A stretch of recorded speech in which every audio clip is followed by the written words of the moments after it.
Welcome to the Strategic Veteran, where we chart the course from service to civilian triumph. I'm Adam Peters, a veteran, entrepreneur, and your fellow navigator in the quest for a life of impact and fulfillment. My mission is simple: to empower you with the tools and stories that turn challenge into opportunity. Having walked the path from active duty to where I stand now, I understand the search for purpose that comes with hanging up the uniform. It's a path I've walked, with its trials, its tribulations, and its victories, and it's a journey we're on together. This podcast is more than just conversation. It's a beacon for those seeking to redefine our missions through entrepreneurship. It's about igniting the entrepreneurial spirit that lives within us, the spirit that compels us to create, lead, and make our mark on the world. Here we connect with veterans who have built businesses, sparked change, and found their purpose in the marketplace of ideas. They're not just surviving, they're thriving. They've transformed their service into startups, their experiences into enterprises, and they're proof that you can too. So whether you're scribbling business plans on napkins or stepping into the arena of innovation, remember, you're not alone. You're in good company. So let's explore these stories of transformation and take the first steps together on our path to purpose. Let's begin.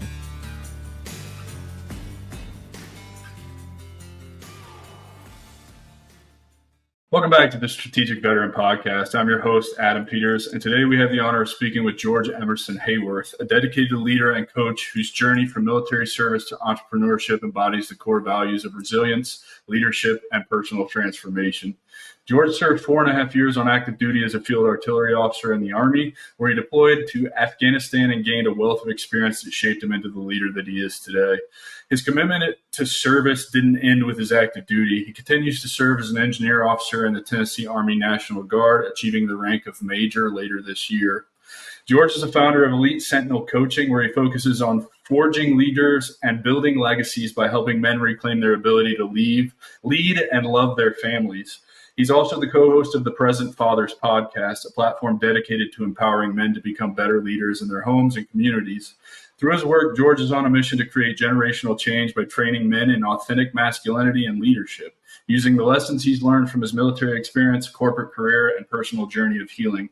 So let's dive in and warmly welcome George Emerson Hayworth, a true embodiment of what it means to be a strategic veteran, dedicated to forging a better future for himself and others. George, welcome to the show, brother. I appreciate it, man. I feel so official. You're using the middle name in there too. So that's how it came through to me. So I just kind of take it as it is. But dude, you're doing a lot of about that because, I wonder like what my parents were thinking. They're like, we're going to name this tiny little baby George Emerson Hayworth, like we're some British royalty or something. I'm like, my dad was a window cleaner. So, it's kind of funny. It is, man. And like George is like an old name, right? So it's funny because I'm named after both of my great grandfathers, hence the really old sounding name. Like I think George is the most popular name in like 1903 or something, and never again. So here we are. It makes sense. I have an uncle that's also a George. He's a Vietnam guy. So he was born, I think, in the late 40s. So I just associate that name with being kind of an older name. Dude, let's just jump right in. Like, what inspired you to join the Army?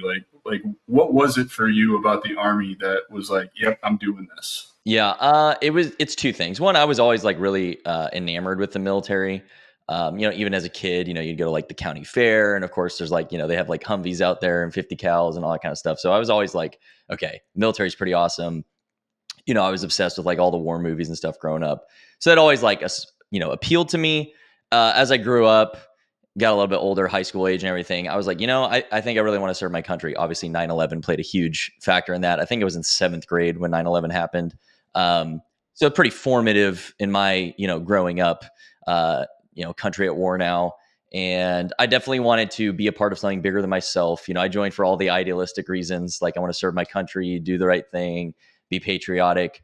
So that was like reason number one.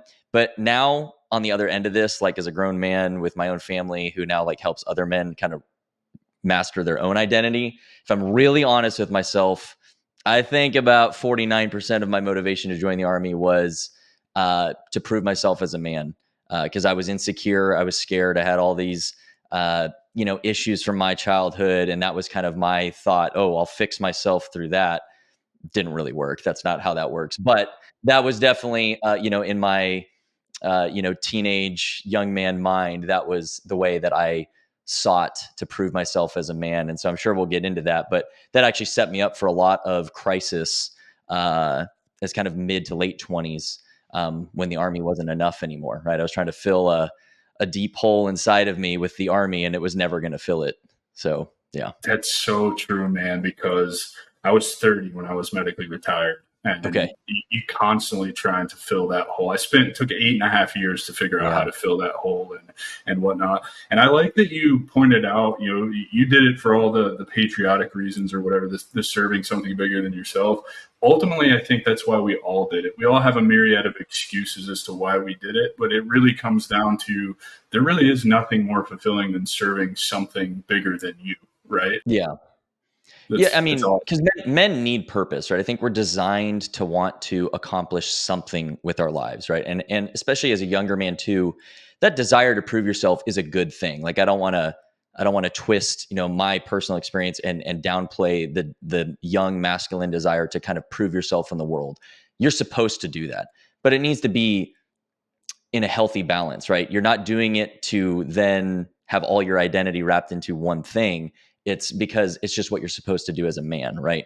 And the Army ticks a lot of those boxes for young men, right? It's brotherhood, it's purpose, it's mission, it's values, it's a challenge. So there's a lot of good things in the military. So when I talk about my personal experience, that's not the Army's fault. That was George's fault, having bad perceptions about how to actually become a man.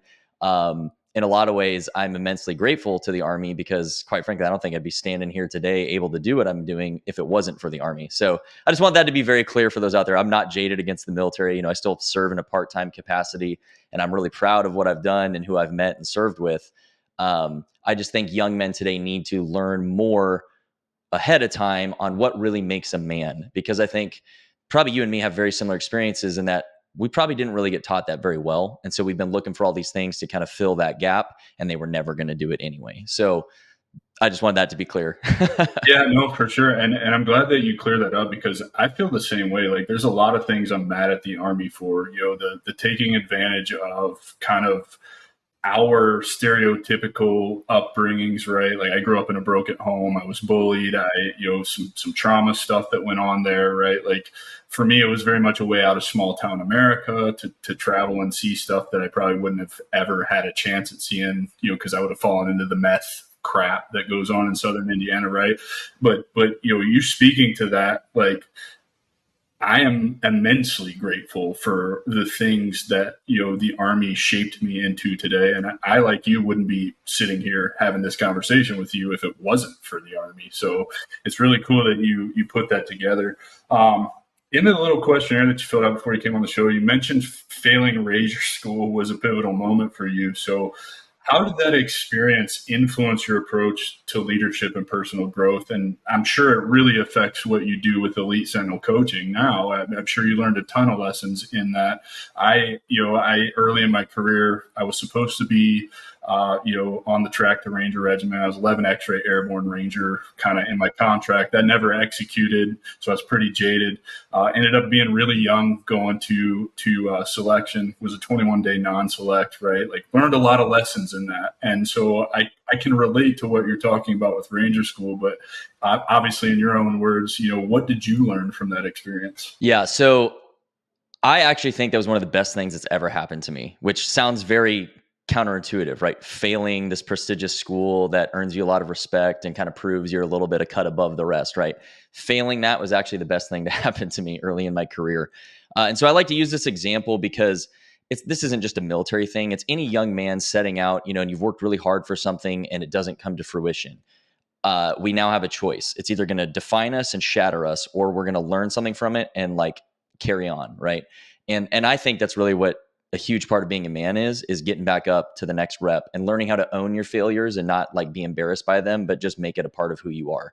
So with all that, in the most stereotypical fashion, Second Lieutenant Hayworth double no-go'd the land nav at Ranger School out week number 1, right? So yeah, I became the meme, and the real reason it felt so shattering was not just that I failed. It's because, I came straight from Bullock, as field artillery basic school, en route, go to Ranger School. And then I was supposed to join the 101st. And oh, by the way, we're deploying in like 3 months. Right. So, the S1 and everything, they're all tracking where I'm at now. They know I'm there. And then, now I'm magically at Fort Campbell a lot sooner than I'm supposed to be. So like everyone knew immediately, like, oh, okay, he's a washout, right? In my mind, I thought my career was over. Oh, he's going to be the failure. The whole unit just deployed like 11 months prior, and we were already going right back to the same footprint. So there was like everyone has a combat patch. Everyone had been to war at this point. So like basically the only people who don't have any real experience is like the brand new second lieutenants or like kids straight from basic. And that was like maybe 10% of the unit. So it was a huge embarrassment. And for a while it did crush me mentally. It was the first time I really failed something real big that I had really set my mind to and really wanted. But again, back to that, wounded little teenage George, I wanted it for the wrong reasons. I wanted it, I said all the reasons I wanted it was to prove to my future soldiers that I'm willing to work hard and do the right things for them and be a good leader and all that kind of stuff. But deep down, I wanted to say I was a Ranger, right? To have the tab and to have the showboat, behavior and all that kind of stuff. And I think that's why it's the best thing that ever happened to me, is because it taught me a massive, dose of humility that I needed. And because I didn't have a Ranger tab, now I had to work extra hard for everything to prove myself. And so through that, on the military side of the house, it made me work very hard, and I performed very well. I was a top performer, rated, above my peers consistently and all that kind of stuff. And I think a lot of it was because I failed. I knew I had to prove myself, and I had a little bit of a chip on my shoulder from a performance point of view. But as a young man point of view, the lesson I took from that was, as I got a little bit more comfortable with admitting to people that I had failed Ranger school, and I'd have like infantry buddies and stuff be like, dude, you're squared away. How do you not have a tab? And I'm like, I failed straight up, man. I wasn't good enough, so that's why I work hard now to be as good as I can be. And they were like, respect. And I realized that, okay, look, people are going to judge you by what you actually do, who you actually are today, not what you used to be. And I think that is something that young men need to get comfortable with, is fail early, fail often, and learn rapidly. Because whatever you set your mind to, whether it's the military, sports, business, getting married, you're going to have lots of failures, lots of mistakes. And it's how you respond to them that ultimately will define you. And so I like to share that specific example, especially with veterans, because everyone knows what it is. No one likes to say they failed the school or whatever, but how you respond to it is ultimately what's going to define you. And for me, it made me a lot more humble. It taught me a lot of work ethic, and to just really prove myself through my actions, not, accolades. Well, I think early on too, right? Like knowing, I was an infantryman, so every lieutenant, to progress has to have a Ranger tab. And, even for us enlisted guys, for a long time, you had to have a Ranger tab to pin 7. Like you weren't going to make 7 without a tab. Now, obviously with the number of combat deployments that we were getting in the op tempo, right? All of that changed, but I love that you're speaking to, the experience of failing that early in your career, right? Because you're carrying that with you. You think, okay, my career's over because I didn't get a tab, probably in a time where I don't know how it is in the artillery, but, Ranger tab goes a long way towards, even if you're not such a great leader, it really does pad that NCOER, OER, right? And so you got to learn that lesson in failure, which built your resilience pretty quick. You know what I mean? And I think that's awesome, because we're all afraid to fail. And what I've figured out since I've been out and started this journey of building the company, working in the nonprofit, all that good stuff, is I kind of welcome failure at this point, because it's the only way I'm going to learn the lessons I need to learn in order to progress further forward, And so I love that you're talking about, those lessons and learning those lessons. You did a deployment to Afghanistan, correct? And you were part of the SFAT team. And I'm really curious about this. Where were you? Because we were in the country at the same time. Okay. Yeah, I was in Kunar. Fob Joyce was where I operated out of. Okay, I was in Kandahar province out in the Horn of Pandora. Yeah, so you were RC South. I was RC East. Yeah. Yeah, kind of small world though. It is, man, and I've not talked to anybody other than just guys that were on the deployments with me. I haven't actually met somebody that was kind of in the same AO I was, but and I got a lot of deployments, man. I did 4, so I did 3 to Iraq and 1 to Afghanistan.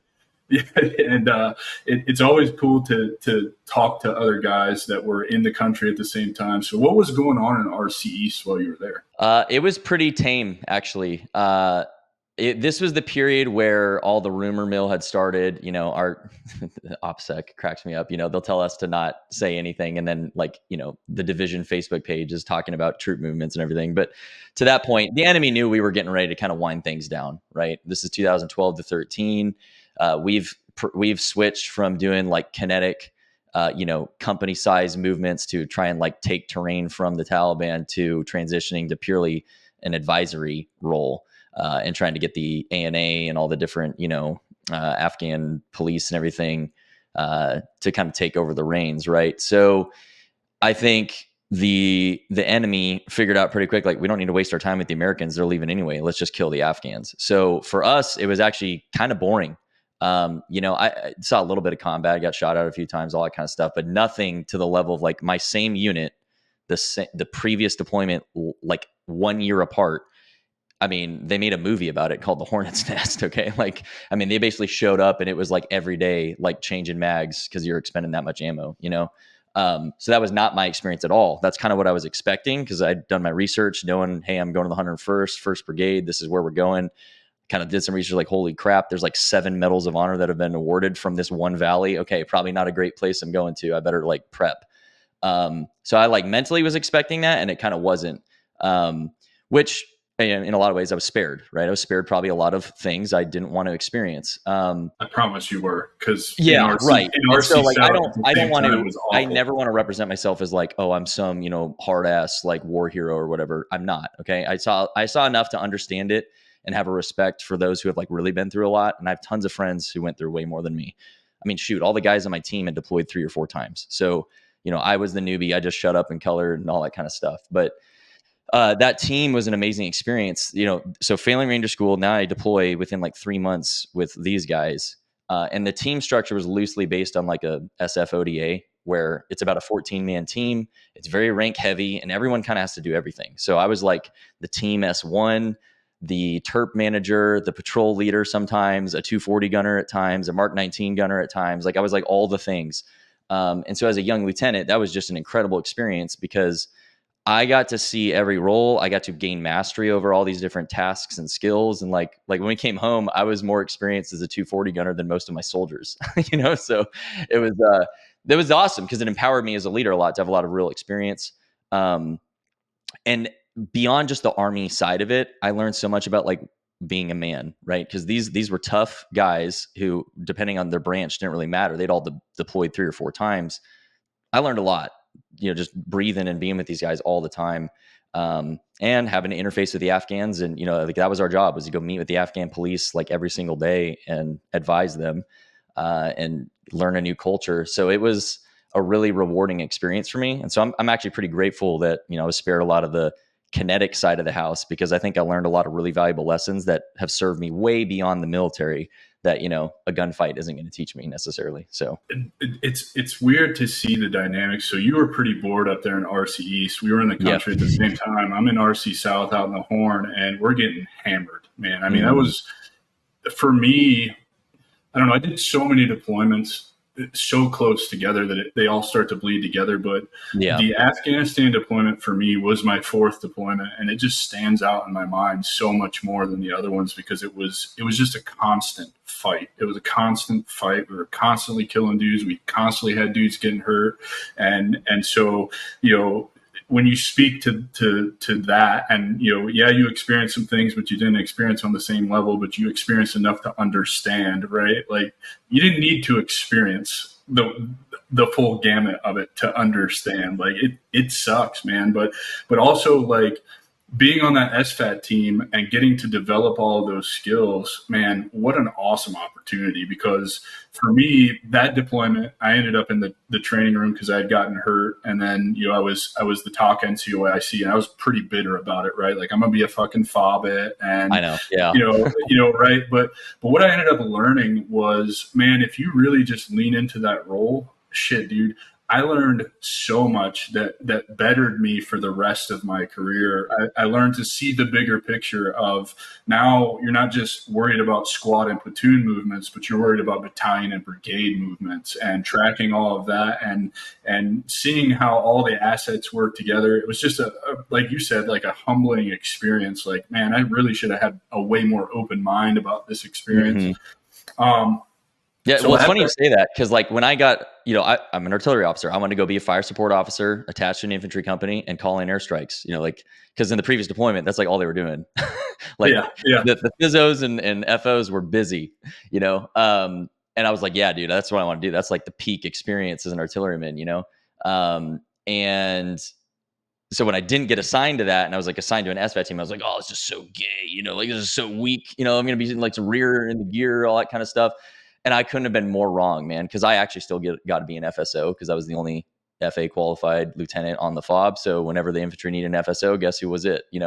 So I got to do all the things, and then to your point too, having to coordinate with battalion and then other AOs because we'd be traveling a long way and you're having to make all these coordinations and air support and shifting fires and all this kind of stuff and troop movements and frontline trace. And like as a young lieutenant, I was like, holy cow, like I saw the war like from above, right. And like I had to learn really fast. And those lessons stuck. Like we did this huge operation where we like air assaulted in, we moved like multiple companies in to like take terrain. And then the Afghan army was going with us and all this kind of stuff.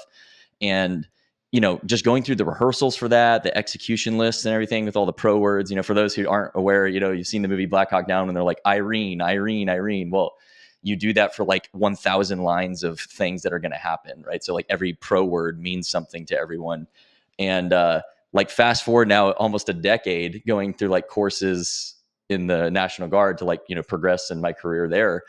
I'm like the only one in the room with all these other captains and stuff who have ever seen something like that. So they're all struggling with conceptually how to do this. And I kind of break it down for them. So like those lessons have still continued to pay themselves forward. And what I extracted beyond the military is wherever you are in your life listening to this, whatever experience you're going through right now, take whatever lesson you can possibly extract out of it, even if it's a crappy situation, and like hang on to that forever, because that is going to be a tool that you can pull out over and over and over the rest of your life and teach it to other people. And I think that's one of the biggest things that men need to do is this attitude of like, oh, well, future generations, they're just so weak or whatever. It's like, well, no, train them then. Pay it forward, bro. Like, don't just sit on your heap of experience. Help others who are actually wanting to learn. So true, man. I love that. We're going to move into you transitioning out of active duty. What was the decision for you? 4.5 years is not a long time. I think that's pretty awesome that you made captain that quick. That's pretty spot on, right, for making captain. Especially with no tabs. I was like the first generation where they bumped it up to about a 4-year timeline because I think during like the surge years it was like 36 months. Yeah, it was quick. Yeah, so for me, it was like almost exactly 4 years, and I picked up captain. So I was like a captain for about 6 months before I left. So why did you decide to leave? It was not an easy decision. It was almost split down the middle, like 51% get out, 49% stay in. I really loved what I did a lot. I still miss active duty. There's a lot about it that I miss. But we had given birth. My wife had given birth to our daughter in August of 2015. And so I was still a first lieutenant, but I'd been the headquarters XO for almost 2 years at this point. And my wife had a really brutal birth. Like she was in labor for like over 48 hours. It was insane. We had to do a C-section. Like she was hemorrhaging, like all kinds of crazy stuff. So that was really, really, really rough. I was really blindsided by it. Really threw me off, just kind of like, whoa, this is my life now. Nothing went according to plan basically. And then she had really severe postpartum, and out of respect to her, that's her story to tell. I'm not going to go into like all the details, sure. But it was really, really painful for both of us, like big time. And I had to take like emergency leave and everything. I mean, we were struggling. So it just became very clear to me that like, all right, I love what I do, but this just ain't gonna, like, there's no way I can buy enough time to get stable before I can just like keep being in the army. You know what I mean? Like, it's just not going to happen. So unfortunately, I think we're just gonna have to go our separate ways here. And that sucked. Like, it really hurt because like, dang, I don't want to give this up, but I didn't really have a choice in my opinion. And my wife was just as fearful about like getting out of the Army because you lose security, right? She's like, well, are you gonna be able to get a job? And are you gonna be able to do all these things? And so we did. The actual mechanism of transitioning wasn't the challenging point. It's that for both of us, both my wife and me, this event of like brutal birth and horrible postpartum basically brought out the worst in both of us, and all of our undealt things from childhood just right to the surface. And so it kind of blew up our marriage. And it's one of the biggest regrets I have in my life is that during this time when my wife needed her husband to be the rock for her, I basically showed up as pissed off, angry 16-year-old version of me who blamed her for everything. And now, I have to get out of the Army because of you, and all this just resentment, victimhood mentality. And yeah, really, really, really bad period in our life. Like those next 2 years are some of the worst years of my life, maybe the worst years of my life. But I'll kind of pause there because I've got into a lot, but that was ultimately the main reason. And part of that too was like long-term, right? I kind of looked ahead at how much time I'm spending at work, not being with the soldiers in the field, but just doing admin crap because I'm the XO now. And headquarters XO in the artillery is not like the infantry. It's all in the rear with the gear types. It's not like your mortars and snipers and tough dudes. It's like all the peons, not fun. It's like nothing but headaches and you never get to the field. And I looked ahead at my career. I was like, man, I'm going to like go to career course. I'll wait for 2 years, then get command for maybe 2 years. Then I'll be back to staff as a major for the next 8 years of my life. And then maybe I'll get a battalion command. I was like, I don't think that's a very good deal for my wife and family for me to be gone this much and only slightly be doing what I like to do. So that was kind of a second piece of it, was just kind of long-term.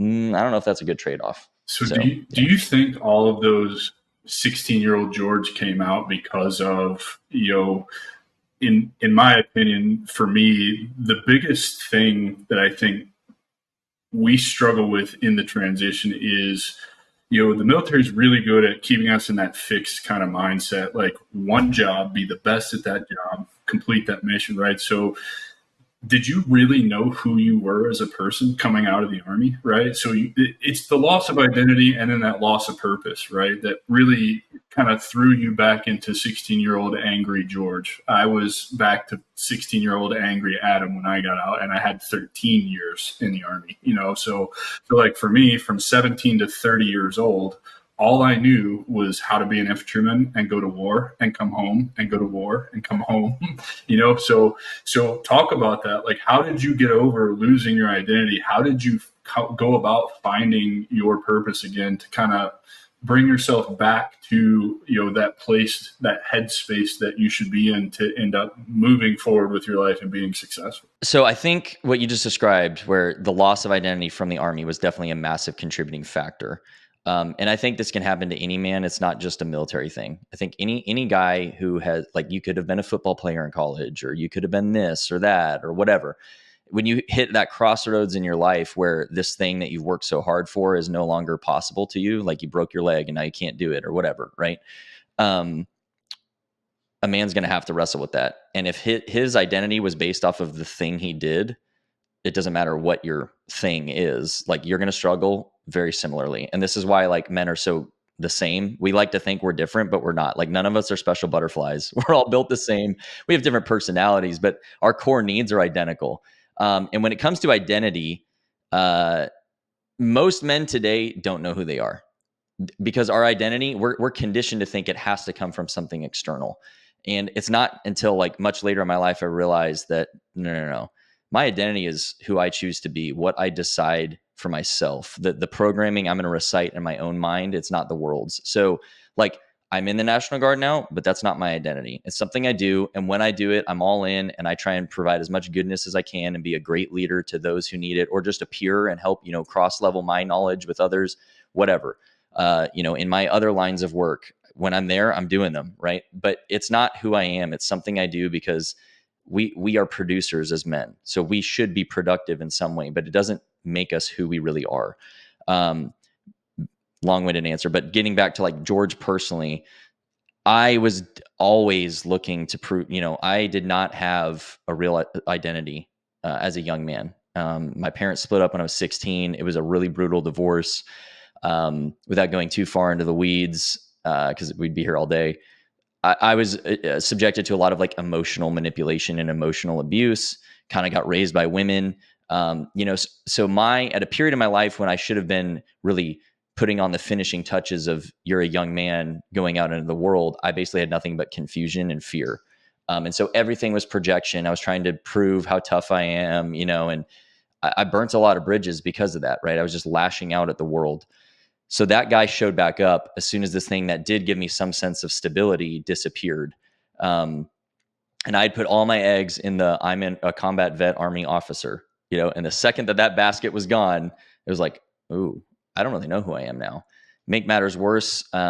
My wife and I got to a point where we separated for 4 months, and I just totally took a nosedive off the deep end, drinking all the time, surrounding myself with people who like were party friends, not actual friends, who were like, dude, what are you doing? Like you're like abandoning your wife. Like this is unacceptable. I didn't have anyone for accountability. I intentionally kind of isolated myself from everyone who'd actually tell me what I needed to hear. And so my spiral just accelerated, right? I was just swirling the drain. And I, unfortunately got to the point where I was so messed up, making so many excuses for myself, playing the victim so hard that I started cheating on my wife. So we were still married and I started having affairs with women. And then I just one day I woke up and I was like, who the F am I? Like I don't believe in my own behavior. Like if I was an outsider looking in, I'd be judging this person like what a piece of shit, And now I'm like looking at myself, I'm like, this is me now. What the heck? And so again, I know I'm being very long-winded, but I think a lot of guys can relate to this because it's a very deep like struggle. And so I started really getting some real help. Like I'd kind of been going to marriage counseling, but I was like, oh, I need like real counseling now. So I went to this place called Onsite, and that was the first time I really like learned like, ooh, my family of origin stuff is really messing me up today because I haven't dealt with any of it. Like, no wonder it doesn't excuse my behaviors, but it makes sense to me now how I can fix it. And so I just started going into that, like, I know it's cliche now, like extreme ownership. And that took a long time to kind of figure it out on my own, but lots of counseling, lots of therapy, lots of making amends with my wife after my indiscretions, right? Obviously, that almost destroyed us. And so it's still a piece of like, again, failure, right? I got to embrace that. I've failed as a husband for more years than we've been married, right? Most of those years has been in failure. And so I'm still kind of making amends for those things through better action today. But identity has to come from within. And until it starts coming from within, you will never feel fulfilled. You're just going to be chasing the next thing. You'll be on the hamster wheel and you'll never arrive. There is no arriving. That's a myth. I think there's just new levels. Yep. It's a journey. It's a constant journey. Yeah. Yep. We're all a work in progress, and you will always be a work in progress until the day you die. It's just how it is. Yeah. And it's being aware of that and recognizing that you constantly have to keep improving on that to stay on that path and become the person that you're meant to be, or, that resonates with you. I relate to what you just said so much, man. My parents divorced when I was young, 7, largely raised by my mom. She had a hand in keeping us from my dad. So, and then on top of all of that, I was bullied like a lot as a kid, for wearing glasses and having a cross eye and having to patch my eye, right? Like I remember all that shit.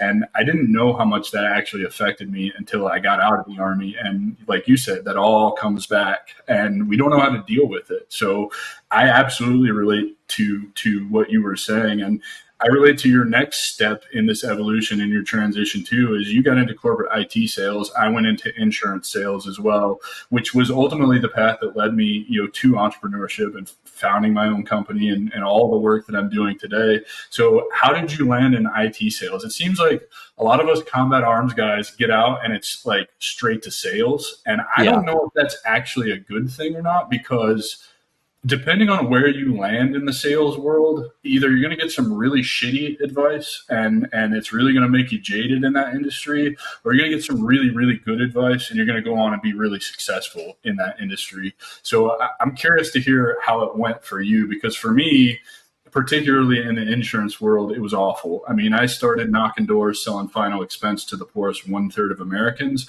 And in 2020, they didn't even have bank accounts. I was driving these people to the bank to open bank accounts so I could draft premium off of their Social Security checks. I felt like the biggest piece of shit on the planet, but I had to do what I had to do to put food on the table, and I didn't know any better. So I'm interested to see how your sales journey went. Yeah. So I worked with like a headhunting agency when I was getting out of the Army called Cameron Brooks. And, there's like 20 versions of that, but they work with junior officers getting out to place them in corporate America. And so one of the companies there was Hewlett Packard Enterprise.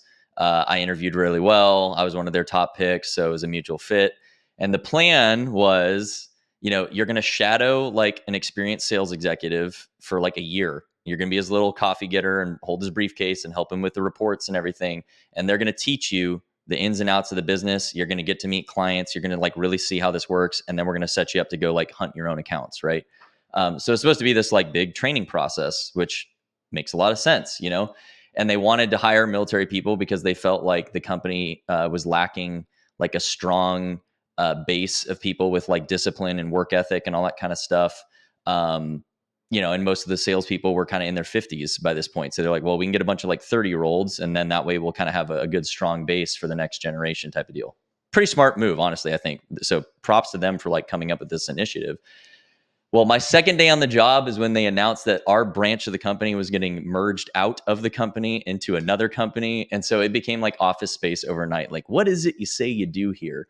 So I got zero training pretty much. It was just like thrown into the ocean, figure out how to do corporate IT sales, which is probably one of the hardest type of sales you can do on earth. I mean, like there were days where I just wish I sold a simple product, because it'd be like I could tangibly show the client what it is and what it's going to do, as opposed to like these big, complex, business agreement type things. And it was not good. So I really that contributed to my struggle, because I was a top performer in the military. And again, I'm relatively average, just to be honest, but of my peer group, I did well. Okay. I was an SF, I wasn't a Ranger, whatever. Right. So obviously I'm not trying to say I'm better than I am for those who are listening. Right. But where I was a pretty big fish in my small little pond. Right. And so it felt good, because I felt like a man, like, hey, I know what I'm doing. I have confidence in I can produce results and help others and just be useful. And then I went to the corporate world and I was worthless. Like I didn't know shit, And so it's like, I can't sell anything because I don't know what I'm doing. And I'm just like trying to not get fired, because now we're doing this huge merger. And so I went from being like really good at what I did to like literally the worst, and it's just like, oh my gosh. So mentally that just contributed to my spiral. I eventually kind of figured it out. I stayed at that company. I actually stayed there for 3 years, I think. And then jumped to a competitor, and kind of a lot better situation for me. But yeah, I don't wish that on anyone. My corporate experience was about as bad as it could have been. So for those looking to get out, like, do that extra level research about like the company culture, because it would have been fine, I think, if this merger didn't happen. But then it just became, dude, like names on lists, like just people not showing up to work the next day. It was wild.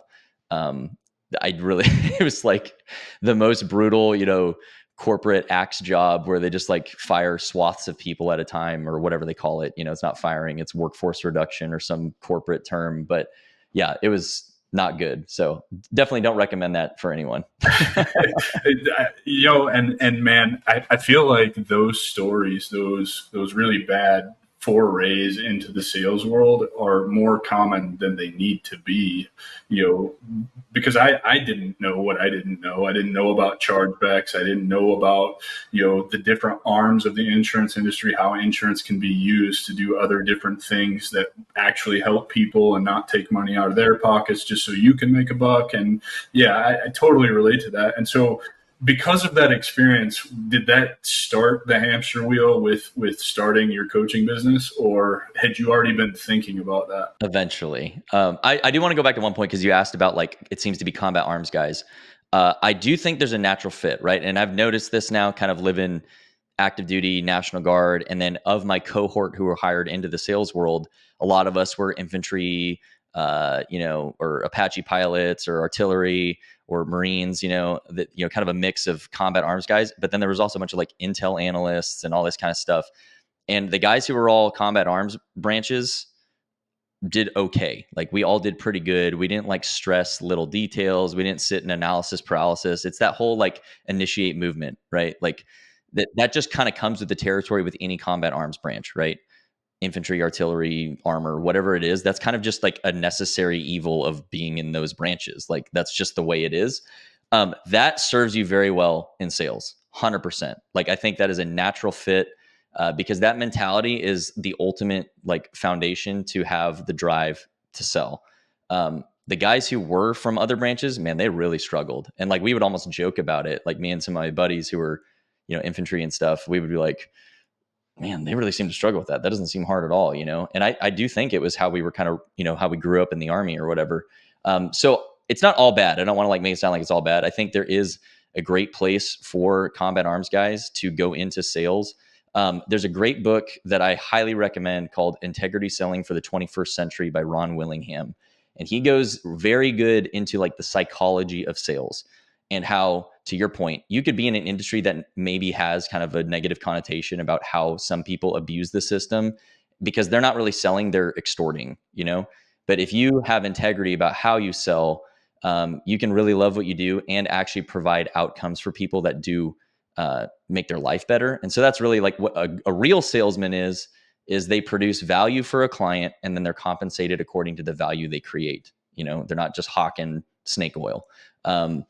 So there is a fit there, but I think you just need to have your eyes wide open and you need to not be blinded by like how much money you could make and instead look at like, well, what's the culture like? Because very quickly you'll be forced to compromise your integrity or your values for the sake of a dollar and you will start to hate yourself. And so let me get to the second question of like, did this start the hamster wheel for me? I was actually pretty content, moved companies, things are going pretty good. Like, hey, I kind of like my job, do all this stuff. And it was, about a year and a half ago, I was, going to represent my company at this big thing and putting my suit on and tie in the morning and looked at myself in the mirror and I heard the sentence form, George, this is not the path I have for you. And so I'm a religious guy. I'm not going to like try and push it on anyone. But for me, that was like, oh, okay. All right, God, you got my attention. And it again, identity changed like in a minute. I looked at myself in the mirror and I was like, whoa, what am I doing here? Like, who am I? Why am I doing this? This is not aligned with what I believe in. Just like started this whole swirl of like introspection. And I was like, okay, whoa, that was weird. Time to pay attention. And so then I went down the rabbit hole of like, okay, who am I really? What am I really capable of doing? Why am I here on this earth? What is my long-term thing I want to accomplish with my life, with the giftings that I have that I can provide value for? I sought out all kinds of mentors. I tried to find people who'd be like, no, dude, don't do that. You're not skilled at that. Like basically tell me I was crazy. And I actually got more people like, why aren't you doing this? Like you're definitely suited to that. So I just started taking action, right? There it is, initiate movement. I just initiated movement and started exploring this, figuring out what it would look like. And I realized, okay, with my experience, with my story, with my skills, I am confident that I can help other men compress time. It took me a decade to really learn what it meant to be a man. I can do it for you in 90 days. And that's a great and good thing. And if I can make this work, I can help a lot of people and produce a lot of outcomes. I can provide a lot of value to not just them, but their families too, or their businesses.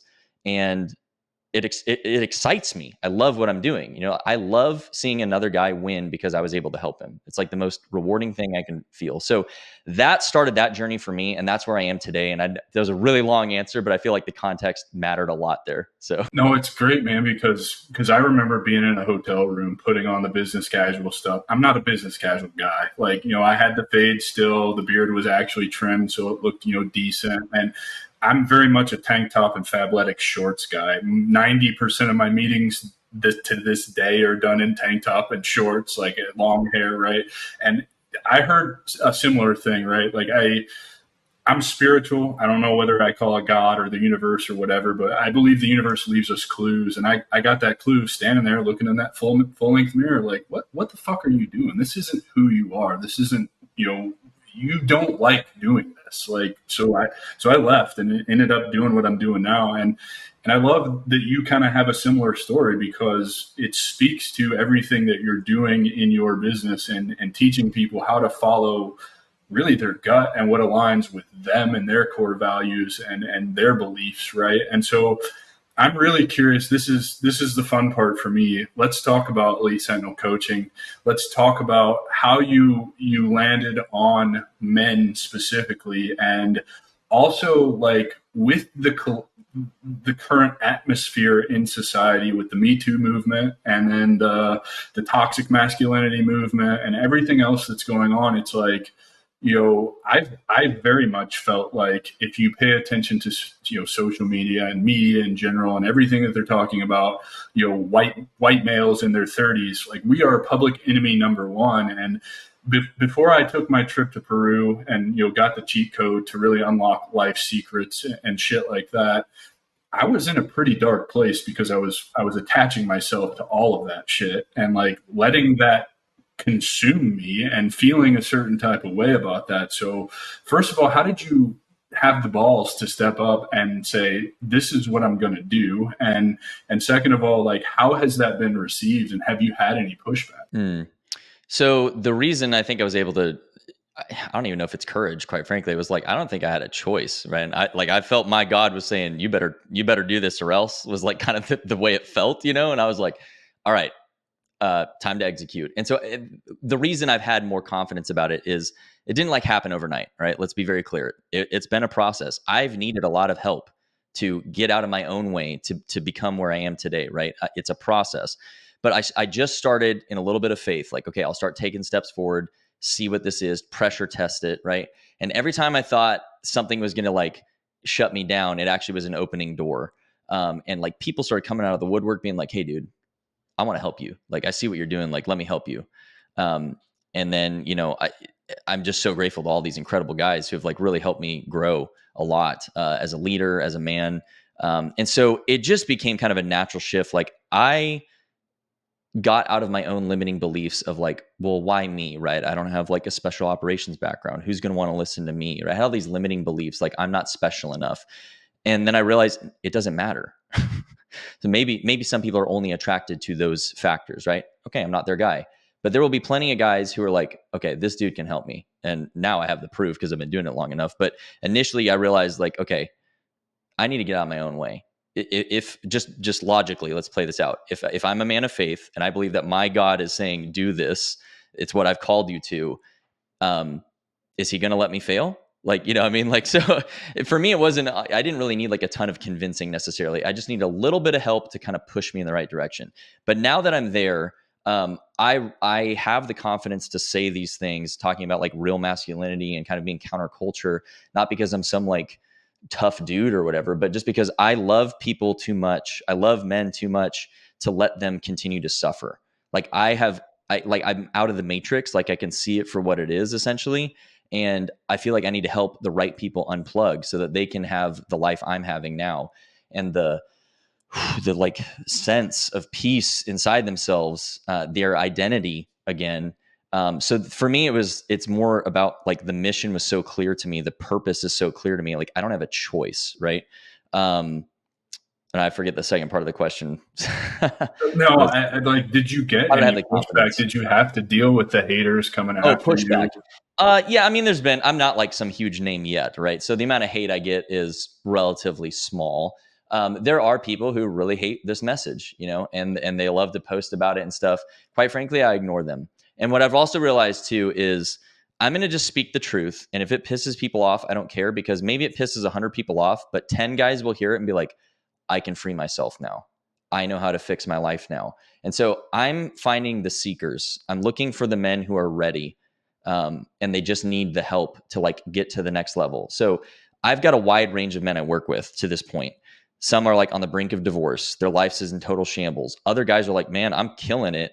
I just see that I can get to like the next level. And I feel like you're the guy to take me there. And so we're all somewhere on that spectrum. So I want that to be clear to all the men listening, is like, wherever you are, working with someone who can actually get you out of your own way will change your life. Whether you're on the brink of disaster or you're actually doing pretty good, like that's the best time to level up, when you're in a good season of life, because you'll be able to just stack wins on top of wins really fast. For the guys on the brink of disaster, we can certainly, get you out of there, but it's going to be a lot of painful work. And that takes longer, right? Because there's some serious things going on. So it's a spectrum.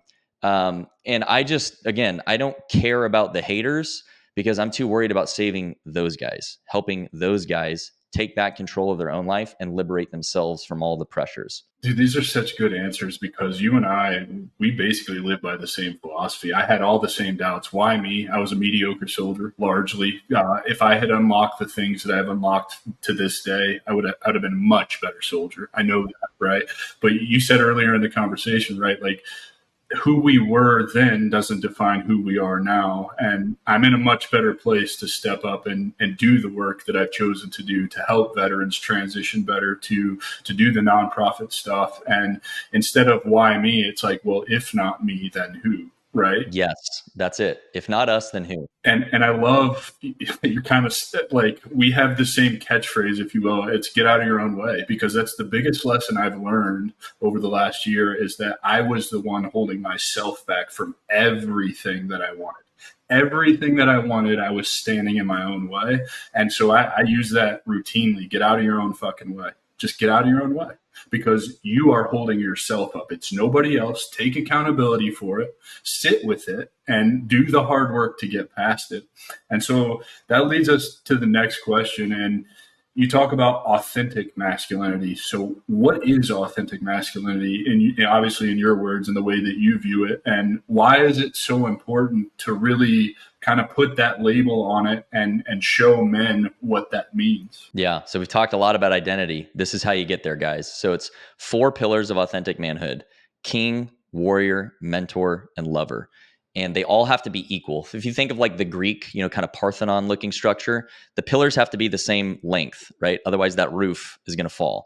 So in that same way, we need to build ourselves as men. So king, you are designed for leadership. At a minimum, you will lead yourself and your family. Maybe you're not a leader in business. Maybe you're not a leader in the military. That's fine. But you still have the propensity to be a leader or have a leadership mentality to every situation you inject yourself into. And to that point of like, you're the lowest man on the totem pole, so you're just going to shut up and not make any positive suggestions? Or are you going to be active and be like, hey, boss, what about this, this, and this? Dude, that's brilliant. Thank you. Okay, be a team player. That's a form of leadership called bottom-up refinement. But men are built for it. We're like trucks. You're better with a little weight in the back. We need some of that pressure to force us to be better. And it's a service. When we provide good leadership to others, we bless them. It makes their lives better. Everyone wants to work for a great leader. No one argues this. We accept it in every situation in life, especially in the military. Like, the guys who are great leaders probably embody all 4 of these pillars I'm about to go through. The warrior pillar, it's not just physical fitness. You should be physically fit. You should be physically dangerous. You should have the capacity to be violent when it's required to protect the innocent. But where are most of the threats today? It's mental, it's digital, it's all these nefarious ways that are polluting ourselves, polluting our families. And my question to men is, where were the men for the last 50 years just letting this cancer in our society grow? Where were the men standing up saying like, enough's enough? So that's the warrior pillar. It's not just the physical defense, it's the defense of our ideals and beliefs. And you can disagree with me. I want you to stand for your beliefs. The next one is mentor. Men we love, one, to learn things, to gain skills. It makes us feel great, but we also have a great way of paying it forward to others. And that is just as fulfilling or more fulfilling than when we gain skills ourselves or when we accomplish something ourselves. There is a beauty in the masculine nature to want to draw out of others their fullest potential. And that is, again, great leadership, is making others reach their full potential. And so when we lean into that pillar, whether it's family or business or sports or whatever, you're being a complete man. And then the final pillar, it has to be equal to the other ones, but it actually acts like a catalyst that makes you better at all the other ones anyway. And it's the lover pillar. So often we don't equate things like empathy, emotional regulation, or compassion and understanding as masculine traits. But I'm here to tell you that's bullshit. It's an absolute lie that men should not be stoic, emotionally intelligent, attuned to like their wives' emotions, be very understanding. And we are emotional creatures. We just do it differently than women, but it doesn't mean you have none. And most guys today have conditioned themselves to think, I just have none. If I'm a man, I'll just knuckle down and be tough. Okay, until it breaks you, until you crack from all the pressure. And where this also comes into play is you need brotherhood. You can't just do it on your own. So those are the 4 pillars of authentic masculinity. And when you embrace these things truly in every aspect of your life, it doesn't really matter how much money you make or whatever, all this kind of stuff. You will feel good because you're actually living truly with an identity now that is your own. It's not the things you do. Because you are this man, then you do these things, right? Because you are this man, even if you're not the leader at work, you're going to make suggestions and recommendations to your boss, a trusted advisor. Like, that is a complete man. And that's, if you think right now, like the guys that you really look up to in your life, whether you know them personally or not, they probably embody these 4 pillars across the board, right? They're not raging all the time or whatever. There's a stoicism to them, but they're also very generous with their time. They want to help others. They are real men. And that's a very attractive presence that we all want to be around. And so you can actually start building that within you. Dude, I love that, man, because for me, the pillar that I was missing was the lover pillar. I was awful with that. No empathy, no compassion, no desire to try and understand how other people were feeling. You can't relate to me. You're having a bad day. None of that. So I love that. And it sounds, a lot of this is rooted in your religion, right? Like a lot of that sounds like it's kind of straight out of the Bible, particularly with the leadership pillar, the king pillar, because at a minimum, you're going to lead your family. I believe the Bible says something about that's what your role as a man is to be. You're called to be the head of your household. Yes. Yeah. And so this is, I'm sure this is where you're going with this. This is like, obviously very contested in our society today, but let me just break that one apart real quick from a non-religious point of view. Okay. So even if you are not a Christian or whatever, you're, atheist or whatever you want to say, let's just logically kind of break down this argument. In every structure in society, we accept when a great man is leading and taking responsibility, owning the outcomes and not passing blame, that it's a good thing, right? Oh, he's a great CEO. He's a great company commander. He's a great non-commissioned officer, right? It's accepted across the board. No one calls that toxic until it goes to marriage. And then, no, the man's going to lead. He's going to take responsibility for his family. Well, I'm a big boss, babe. I don't need his help. You're misunderstanding. Here's the structure. And it's very similar to the military, right? A company commander has an executive officer. So the husband is ultimately responsible for everything his family does or fails to do, period. And so men, this is where the responsibility piece comes in. You don't get to pass the buck. If your wife did something and you're not happy about it, you don't get to just play the blame game and do nothing to own the outcomes. You actually get to change the outcomes. There's 3 legs of leadership. Like a stool, if one is gone, it collapses. It's authority, responsibility, and compassion. So you have the authority to actually change the outcomes. You have responsibility. You own the outcomes. And compassion is your people know that you love them or you love them a lot and they know it. Okay. So that lens filters everything we do. But when you're truly leading your family, it doesn't mean you're a tyrant just giving orders, because just like in the military, a great commander asks his trusted advisors, I need courses of action. What do you recommend? You're the one who's the expert on this. So in the same way, that's how you should be leading with your wife. It's a command team, not a tyrant. And you're going to take all of her suggestions, all of her goodness. And in many cases, she's probably better than you at many things. Hey, babe, what do you think we should do here? I know that you are really capable. I love that. Thank you, baby. Let's do that. We're going to do that. So you make the final decision so that she gets to be free of the consequences, essentially. And when you bear that weight, even very modern, people, it builds attraction because she's still a woman. And deep down, this is how she feels safe. It's about these primal things that are true in us, regardless of what your religion is. This is just how men and women are. The way she actually gets attracted to you is not necessarily how physically fit you are or all these things or how much money you make. They're factors. But the biggest one is if she feels safe, covered, emotionally protected. And the way that she does that is when you're truly leading and actually owning responsibility and not just passing the buck and blaming her, she will start to feel a lot more safe, and it raises the attraction in your marriage. So I hope that kind of breaks down very quickly how this isn't a religious thing. If you just look objectively, look across how many couples are unhappy today, I'm going to point to the man and say he's probably not leading. And the reason I harp on this so heavily is men are initiators. We make the first moves. If you're not happy about the situation in your marriage, it's on you to make the move. It's the exception to the rule that a woman is going to be the one who grows first, because they are responsive creatures. And this isn't a derogatory way of describing women. It's actually their superpower. because this is how they enhance things that men can never do. If we are leading well and we provide them a home, for example, or a house, they turn it into a home. They magnify and beautify everything they go to, provided they are covered to operate within that safety. And so that's where real men need to rise up again, because it's not just hurting men and causing us to feel all, stressed out all the time. It's also hurting women. And the problems we have in society today aren't from toxic masculinity. It's from a lack of authentic masculinity. I love it, man. Dude, you give me chills with your answers because it's so well explained, and just in a logical way that I think everybody can understand. Like, how do you refute this? You know what I mean? Like, there's really no way to refute that. We know that we're biologically wired in these ways. That's proven. We can prove that. And so it's just awesome to hear you speak about this. You worked in the forge with a pretty cool guy, huh? Yeah, I still do. What did you learn from Mr. Lavery? Yeah. So Nick Lavery and I met. I had him as a guest on the podcast, and afterwards, I think we just really hit it off. And so he invited me to teach these types of things to his community in the forge. So I'm a subject matter expert there. But I've learned a lot from him. And I think the biggest takeaway I had from him was while we were recording in the studio, he talked about emotional regulation. Right. And so I had asked something to the effect of, like what's like the real important takeaway or something like that men need to take, not just, soldiers, but all men. And he was describing in the context of like special operations, the way that they evaluate top performers and just average guys is not your shot group. It's not how fast you are, how strong you are. It's how much emotional regulation you have.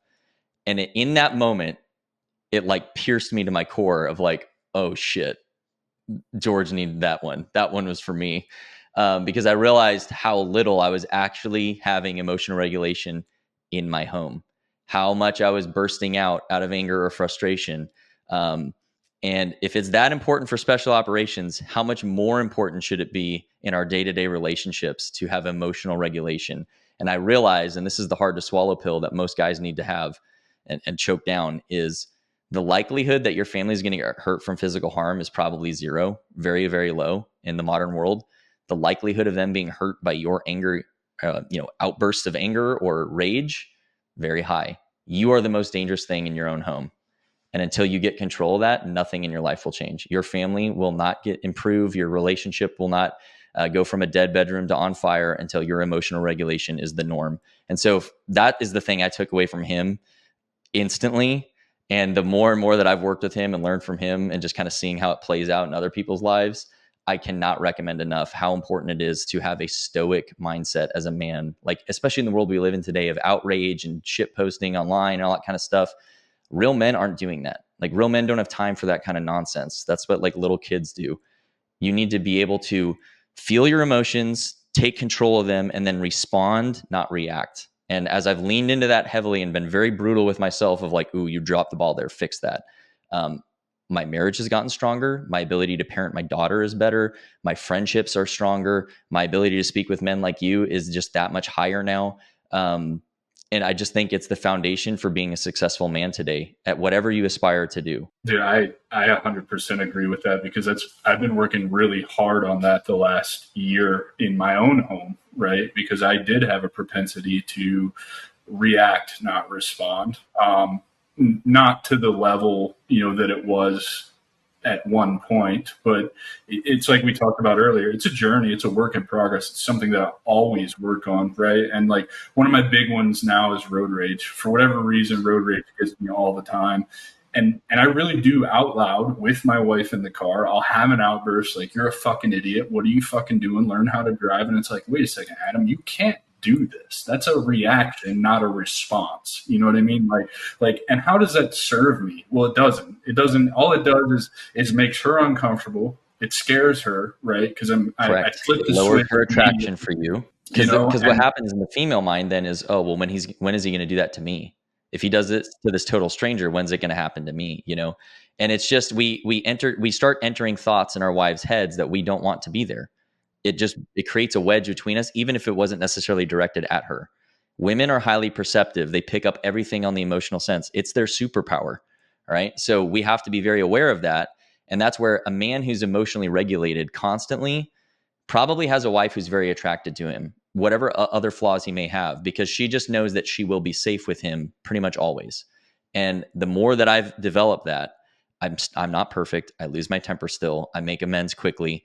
But the better I've gotten at it, it has produced more results in my marriage than pretty much anything else. I really do believe it's probably the most important factor men need to grow in fastest, I'll for say their for own me, sake and for their families. Yeah, I'll say for me, it's mind blowing when I started actually working on that and paying attention to it and like doing something about it, how much everything started to change. The relationships better, the like you said, the bedroom's on fire again. Like everything just gets better. The quality of the time that you spend with them gets better, right? Like you don't. There's no awkward silences. There's no wondering what you're going to talk to your spouse about or anything. It just naturally starts to come as you work on that emotional regulation. And it applies to every facet of your life, not just your relationship with your spouse or your significant other, but your relationships with, your friends, your coworkers, your business partners, like everything. Man, Well, I because love people it, know, dude. like, this is a man who can be relied upon. Right. You know what I mean? You may not be the best at anything, but if they know that you're just going to keep your stuff together, you're dependable. And people want consistency. They want safety. They want someone who's dependable. That's almost always number one. Then it's like the other factors matter. But like, this is why, people who are really effective, maybe in business, they get a lot done. They make a lot of sales, or in the military, they're a good leader because they like get a lot done, but they're toxic on the inside and they're just raging. And you never know, like, that you're walking on eggshells. They're not actually a good leader. And most people hate being in those types of environments. And you can see it on their faces pretty quickly. Like, if you just observe a unit or observe a company, you can see what type of leader they have, based off of kind of those nonverbal communications and their facial expressions, the way they carry their shoulders and stuff. A stoic, emotionally regulated leader is nothing but a good thing. It's impossible to twist that into that being toxic. So if you do those things, people can say whatever they want, but you're still doing the right thing. I love it, man. Dude, how can people find you online? Where do you do most of your building at over there to get an audience? And if they wanted to work with you in coaching, with Elite Sentinel Coaching, how can they find you? Yeah, so the website is theelitesentinel.com. That's got the most information about the program and kind of how we teach men. Me personally, I'm on Instagram. It's just george.hayworth. Elite Sentinel Coaching is at elite_sentinel, I think, on Instagram. You can check out the Present Fathers podcast. That's obviously where we do a lot of this kind of conversation, more from the fatherhood perspective, but a lot of manhood stuff. I'm on LinkedIn too. I post a lot there. And then I'm on X. I post a lot on X, kind of like threads, teaching you kind of these lessons. At Elite Sentinel X is there on that one. So I'll make sure you get all the links for me. But really, look, guys, wherever you are in life, if you're struggling or you're kind of just like, man, I feel like I'm on the peak of getting somewhere else, but I just can't quite make it, like, I can help you. I'm also working on a limited capacity with one-on-one guys. So maybe you're like a CEO of a company or a pretty high up senior leader and you just struggle with actual leadership training. I'm your guy for that too. But really, my whole mission is to just empower men to feel capable again, to lead at every level that they are called to. So if it's just within your family, I got you there. If it's in business or military or whatever, we can have that conversation too. I'm pretty well qualified to like help you be your best on that stuff. So hopefully that answers your question of where to find me and how to work with me. If you're kind of on the fence about it, just send me a DM on any platform and I'll send you more information, and we can set up like a quick, kind of 30-minute call just to see if we'd be a good fit for each other. I love it, man. Dude, what's the one thing you want the audience to take away from our conversation today? It's time for action, men. We can sit around and point fingers and try and play the blame game, but the only way men heal, so again, whatever stage of life you're in, the only way that your life will get better is your action. It's on no one else. No one's coming to save you. It's on you. A guy like me can help you. I will guide you. I'll show you where to start taking action, but you have to do it. No one else is going to do it for you. It's your responsibility to yourself and to others to take action and stop making excuses. The men who are winning at life, in business, in family, in whatever thing they do, they take constant action. They fail a lot, they learn quickly, and they never make excuses. And I know that may not feel good, but the fastest way to feel better is to start taking action. I assure you, Most of my clients, after 2 to 3 weeks, they already say, I have my confidence back. So if you're desperate for that, give me a call. Man, that's awesome, dude, because I feel the same way. I actually look forward to failing. It feels good to know that I'm progressing, and I just associate it with growth. And it gets exciting. Yeah, you root out dysfunction as it's like a tiny little seed, and you just cut it out before it gets a chance to take root. And it gets addictive because you're like, man, nothing can keep me down now. I just keep winning. George, thank you so much for your time today and being here to have this conversation with me. This is by far one of my favorite conversations I've had. I think it's really important work that you're doing. I'm glad that you're out there, trying to empower men to take back their power and their responsibility and live lives that we were supposed to be living as men. You know what I mean? And I think you articulate your mission so well so as to kind of navigate the shitty notions of masculinity in society. So I'm super grateful for you. Ladies and gentlemen, make sure we share this, like, rate, review, subscribe, all that good shit. Send it to anybody and everybody. Help me reach the goal of getting this in front of 1 million veterans before I turn 40 on May 9th, 2025. Lofty goal, 19.6 million veterans in America. We can do this for sure. I give you Mr. George Hayworth. Thank you, bro. I appreciate the opportunity. Leaders are forged. They're not born. Let's build your legacy. Yes, sir. We'll see everybody next week. Take care. That's our show, and I'm truly thankful you've joined us at The Strategic Veteran. If our conversation today sparked curiosity or if you're ready to elevate your game, I'm here to help. Visit thestrategicveteran.com for exclusive show notes and resources or to book a coaching session directly with me. Take a moment to subscribe to our podcast and share your review. Your support makes all the difference. For more insights and daily strategies, let's connect on LinkedIn and keep the conversation going. Remember, this isn't just a podcast, it's your strategic advantage in action. Until our next rendezvous, stay bold and continue the mission.